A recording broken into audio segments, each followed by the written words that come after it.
بسم اللہ الرحمن الرحیم۔ میرا نام سائمہ ہے۔ میں بہت ہی غریب گھر کی لڑکی ہوں۔ میرے ابو کا بچپن میں ہی انتقال ہو گیا تھا اور اماں ایک گھر میں کام کرتی تھی۔ میں سب سے بڑی تھی اور مجھ سے 3 چھوٹے بہن بھائی اور بھی تھے۔ میں سب سے بڑی تھی تو گھر کے سبھی کام میرے ذمہ ہوتے تھے اور اماں کا رویہ بھی میرے ساتھ بہت سخت ہوتا تھا۔ وہ صبح صبح کام کے لیے نکل جاتی اور شام کو آتی۔ اماں ایک بنگلے میں کام کرتی تھی۔ یہ اماں نے مجھے نہیں بتایا تھا، بلکہ مجھے تب پتا چلا جب میں 7ویں کلاس میں تھی اور اپنی دوست کے گھر جا رہی تھی تو اماں کو اس بنگلے کے اندر جاتے دیکھا تھا۔ اماں دن بدن بوڑھی ہوتی جا رہی تھی۔ ایک دن میں نے کہا، اماں آج میں تیرے ساتھ چلی جاتی ہوں کام کروانے کے لیے۔ اماں نے مجھے جھڑک دیا، گھر پہ رہو تم، خام خواہ کی باتیں کرتی ہو، اور پھر میری چھوٹی بہن کو ساتھ لے کر چلی گئی۔ پھر اکثر ہی میں یہ بات نوٹس کرنے لگی کہ اماں مجھے گھر سے باہر نہیں نکلنے دیتی تھی۔ اگر اسکول بھی جانا ہوتا تو کہتی، نقاب میں جایا کر۔ اماں مجھے اپنے ساتھ کام کروانے کے لیے تو کبھی لے کر جاتی ہی نہیں تھی، ہمیشہ چھوٹی کو ہی لے کر جاتی جب کبھی وہاں پر کام زیادہ ہوتا۔ ایک بار چھوٹے بھائی کی طبیعت خراب ہو گئی، گھر میں کوئی نہیں تھا۔ میں نقاب کر کے اماں کو بلانے بنگلے پر چلی گئی اور چوکیدار کو کہا، میری اماں کو بلا دو۔ اماں بھاگتے ہوئے آئی اور آتے ہی مجھے تھپڑ دے مارا۔ میں نے تجھے منع کیا تھا نا کہ اس گھر کی دہلیز پر کبھی مت آنا۔ میں اماں کے رویے پر دنگ رہ گئی۔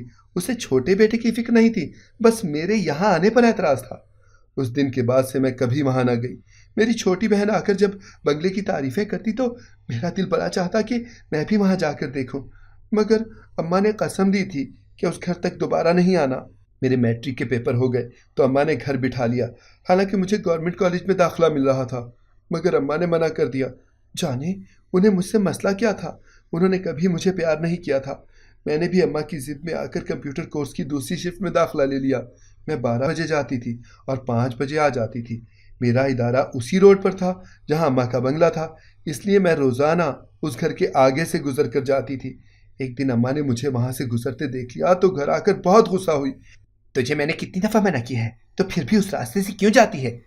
میں نے تجھے کہا بھی تھا کہ اس بنگلے کے آس پاس بھی کبھی نہ پھٹکنا، مگر تو باز نہیں آتی۔ آج سے تمہارا کالج جانا سب بند۔ مجھے سمجھ نہیں آتی کہ اماں کو میرے اس گھر کے سامنے سے گزرنے سے بھی مسئلہ کیوں تھا۔ میں نے اماں سے وعدہ کر لیا کہ اماں میرا کالج نہ چھڑواؤ، میں اس راستے کو چھوڑ کر دوسرے راستے سے چلی جایا کروں گی۔ دوسرا راستہ مجھے کافی لمبا پڑتا تھا، مگر اماں کے ڈر سے میں اسی طرف سے جانے لگی۔ ایک بار ایسا ہوا کہ دوسرا راستہ بند تھا تو مجھے مجبوراً اسی بنگلے والے راستے سے جانا پڑا۔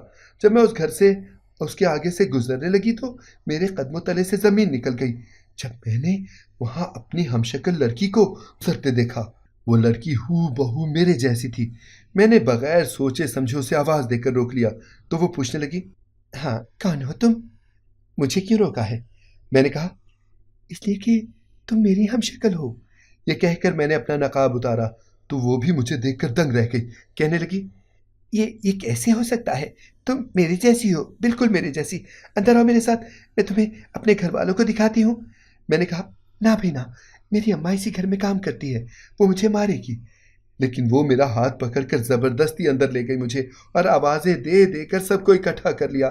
اس کی ماں مجھے دیکھ کر چیخیں مارتے ہوئے مجھ سے لپٹ گئی اور کہنے لگی، میری میری بیٹی آ گئی، میری بچی واپس آ گئی، میری بچی کہاں تھی تو، کہاں چلی گئی تھی تو؟